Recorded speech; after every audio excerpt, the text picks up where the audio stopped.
அஸ்ஸலாமு அலைக்கும் வரமத்துல்லாஹி வதஆலா பரக்காத்துஹு. நம்ம என்ன பார்க்க போகிறோன்னா முடக்கத்தான் பார்க்க போகிறோம். வாங்க வீடியோக்குள்ளே போகலாம். சரி, அதுக்கு என்னென்ன பொருள் தேவைன்னு பார்த்துக்கோங்க. பூண்டு பார்த்துக்கோங்க. நான் தோலோடு போடுறேன். தோல் வந்து உடம்புக்கு நல்லது, அதனால் தோலோடு வச்சுருக்கேன். கருவேப்பிலை நல்லா ஒரு கையளவு எடுத்துக்கோங்க. வெங்காயம் சின்ன வெங்காயம் போடலாம். சின்ன வெங்காயம் போட்டால் நல்லது. சின்ன வெங்காயம் இல்லாதனால நான் பெரிய வெங்காயம் போடுறேன். அது ஒரு 4 வெங்காயம், சின்ன வெங்காயம் பெரிய வெங்காயம் எடுத்துக்கோங்க. முடக்கத்தான் இலை நல்லா நிறையா வச்சுக்கோங்க. அப்புறம் மசாலா ஐட்டம் பாருங்கள். ஜீரகம், சோம்பு, காஞ்ச மிளகா, உளுந்து, கடலப்பருப்பு, மெழுகு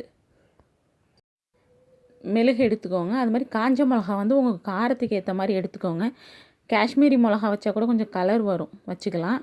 அப்புறமா முழு மல்லி சொல்ல மறந்துட்டேன். முழு மல்லியும் அடுத்து தேங்காய், ஒரு தேங்காய் எடுத்துக்கோங்க. நமக்கு குவான்டிட்டி எவ்வளோ வேணுங்க, ஆணை எவ்வளோ வேணுங்கிற அளவுக்கு நம்ம தேங்காய் எடுத்துக்கணும்.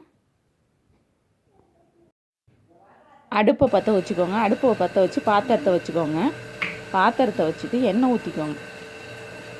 எண்ணெய் வந்து நல்லெண்ணெய் ஊற்றணும். நல்லெண்ணெய் இருந்தால் ஊற்றிக்கோங்க, இல்லைனா ஓக்கையில் தான் நான் ஊற்றிக்கலாம். நல்லெண்ணெய் ஊற்றினா இன்னும் டேஸ்ட்டாக இருக்கும் முடக்கத்தான். இது வந்து ரொம்ப ரொம்ப உடம்புக்கு நல்லது. நமக்கு ரொம்ப உடம்பு வலி, மூட்டு வலி எல்லாம் முடக்க நம்ம உடம்புல இருக்கிற எல்லா வலியும் போகிறதுக்காக உள்ளது. அதனால் இது நிறையா சேர்த்துக்கலாம். ஆனமாக சேர்த்துக்கலாம், சூப்பாக சேர்த்துக்கலாம். நான் சூப்பு கூட வீடியோ நம்ம இதில் போட்டிருக்கோம். இன்னும் நிறைய வீடியோஸ் இருக்குது இதோட இது. அப்புறமா கடுகு கொஞ்சோண்டு போட்டுக்கோங்க. எண்ணெயில் நல்லா பொரிய விடுங்க. கடுகு போட்டு பொரிய விடுங்க. இது முடக்கத்தான் தோசை இருக்குது, நிறைய ஐட்டம் இருக்குது. உங்களுக்கு வேணும்னா கமெண்ட்டில் சொல்லுங்கள். நான் அடுத்த வீடியோ இன்ஷால்லா போடுறேன். அடுத்தது அந்த வச்சுருக்கோம்ல நம்ம மசாலா ஐட்டம், கடலப்பருப்பு, காஞ்ச மிளகா, ஜீரகம், உளுந்து, மெழுகு எல்லாத்தையும் எண்ணெயில் அப்படியே ஒன்றா போட்டுருங்க.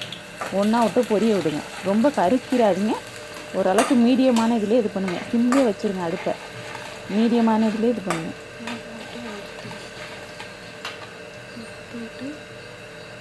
கொஞ்சம் லைட்டாகவே வச்சு அதை ரொம்ப கருகிடக்கூடாது, டேஸ்ட்டு மாறிடும். பூண்டு போட்டுக்கணும். நான் தோலோடு போடுறேன். உங்களுக்கு தோலோடு பிடிக்கலன்னா உரிச்சு போட்டுக்கோங்க பூண்டை. அது மாதிரி கொஞ்சம் தனியாக பூண்டு வந்து உரிச்சு வச்சுக்கோங்க. இது எண்ணெயில் போட்டு நல்லா அந்த வாசம் பார்த்திங்கன்னா சூப்பராக இருக்கும். அது வீடே மணக்கும் அந்த வாசம். நல்லா இதெல்லாம் இந்த மசாலாக்கே நல்லா வாசமாக இருக்கும். இப்போ கருவேப்பிலை நல்லா கைப்பற்ற அளவு கருவேப்பிலை வச்சுக்கோங்க. ரொம்ப நல்லது, முடி வளர்கிறதுக்கு ரொம்ப நல்லது. கருவேப்பிலை எவ்வளோக்கு எவ்வளோ சேர்த்துக்கிறோமோ அவ்வளோத்துக்கு உடம்புக்கு நல்லது, நம்ம ஹேருக்கும் ரொம்ப நல்லது.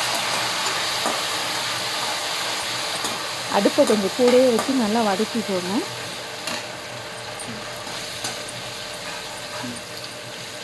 நான் இந்த வீடியோவில் வந்து ரொம்ப ஸ்லோவாக தான் சொல்லியிருக்கேன், ஃபாஸ்ட்டாக ஓட உள்ள, ஏன்னா புரியணுங்கிறதுக்காக இதை கொஞ்சம் ஸ்லோவாகவே சொல்லியிருக்கேன். அடுத்ததாக வெங்காயம் போட்டுக்கோங்க. சின்ன வெங்காயம் இல்லை, சின்ன வெங்காயம் இருந்தால் சின்ன வெங்காயம் நிறையா போடுங்க, நல்லாயிருக்கும். சின்ன வெங்காயம் இல்லாதனால நான் பெரிய வெங்காயம் போட்டிருக்கேன். இதையும் போட்டு நல்லா வதக்கிக்கோங்க.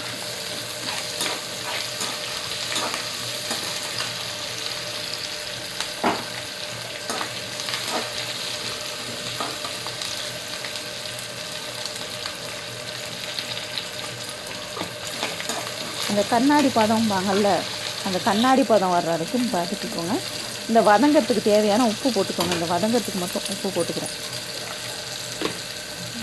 கொஞ்சம் வதங்கிடுச்சு, கண்ணாடி பதம் சொன்னால அந்த மாதிரி வந்துடுச்சு பாருங்க. இப்போ வந்து புளி போட்டுக்கோங்க. நான் புளி வந்து இது கம்மியாக இருக்குது, அதுக்கப்புறம் கொஞ்சம் போட்டேன். அது காட்டல வீடியோவில். இன்னும் கொஞ்சமே அதிகமாக போட்டுக்கோங்க. புளி பத்தலன்னு 2வது போட்டேன். அப்புறமா ஒரே ஒரு தக்காளி, ரொம்ப தக்காளி தேவையில்லை, ஒன்றே ஒன்று போட்டுக்கணும். புளி கொஞ்சம் கூட போட்டுக்கோங்க. இது வந்து கொஞ்சம் நிறையாவே தான் ஆனங்காய்ச்சிடும், அதனால் கொஞ்சம் நிறையா மசாலா தான் இது. போட்டு நல்லா வதக்கிக்கோங்க. வதக்கிட்டு நல்லா முடக்கத்தானை வந்து சுத்தம் பண்ணி வச்சுக்கோங்க. நல்லா 2 தடவை கழுவி வச்சுக்கோங்க, ஏன்னா மண் இருக்கும். அதனால் நல்லா கழுவி வச்சுட்டு சுத்தம் பண்ணிவிட்டு போடுங்க. பாருங்கள் எவ்வளோ ஃப்ரெஷ்ஷாக இருக்குன்னு. நல்லா போட்டு நிறையாவே போடலாம். போட்டு நல்லா வதக்கிக்கணும். அந்த பச்சை வாடை போகிற வரையும் நல்லா வதக்கிக்கணும். வதக்கினோம்னா நம்ம கொஞ்சமாக போயிடும். இப்போ பாருங்கள், வதக்கினதுக்கப்புறம் எவ்வளோ கம்மியாகிடுச்சுங்க. இது நல்லா வதக்கிக்கணும்.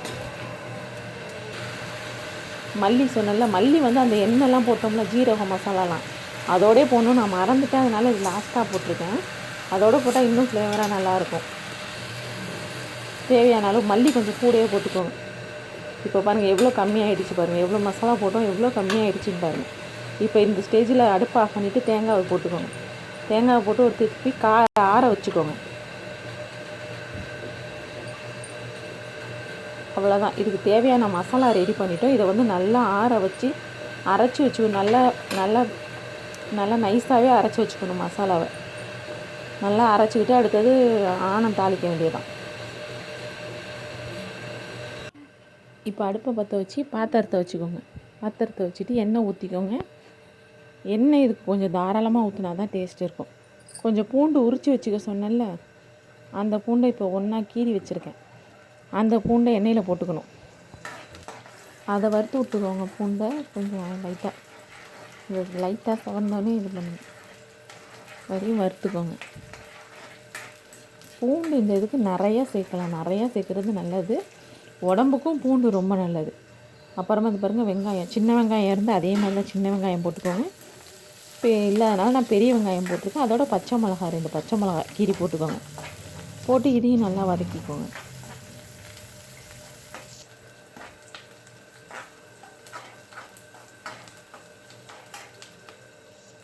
இதையும் நல்லா வதக்கிட்டு கொஞ்சோண்டு மிளகாத்தூள் கலருக்காக எண்ணெயில் கொஞ்சோண்டு மிளகாத்தூள் போட்டுக்கோங்க. போட்டுட்டு இப்போ நம்ம அரைச்சி வச்சுருக்கோம்ல, அந்த பேஸ்ட்டு இதில் போட போகிறோம். நல்லா போட்டு ஒரு 2 வதக்கணும். அந்த எண்ணெயிலே கொஞ்சம் நேரம் வதக்கிக்கணும்.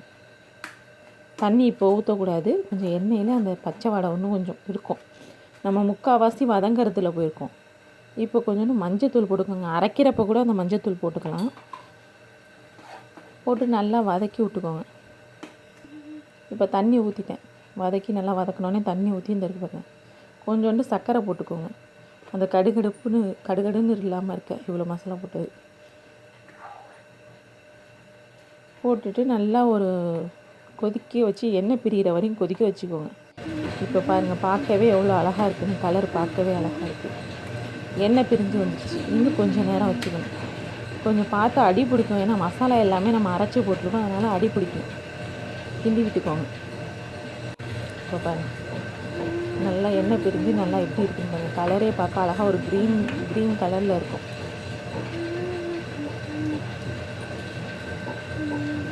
அவ்வளோதான், ரெடி ஆகிடுச்சு. இப்போ பாருங்கள், நல்லாவே சிந்திடுச்சு, எண்ணெய் நல்லா பிரிஞ்சிடுச்சு.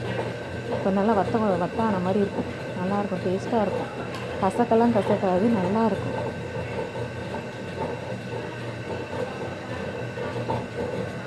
இது மாதிரி உங்களுக்கு வீடியோ வேணுமா, வேறு எதுவும் வீடியோ வேணுனாலும் கமெண்ட் பண்ணுங்கள். உங்களுக்கு நான் அது வீடியோவை எடுத்து போடுறேன்.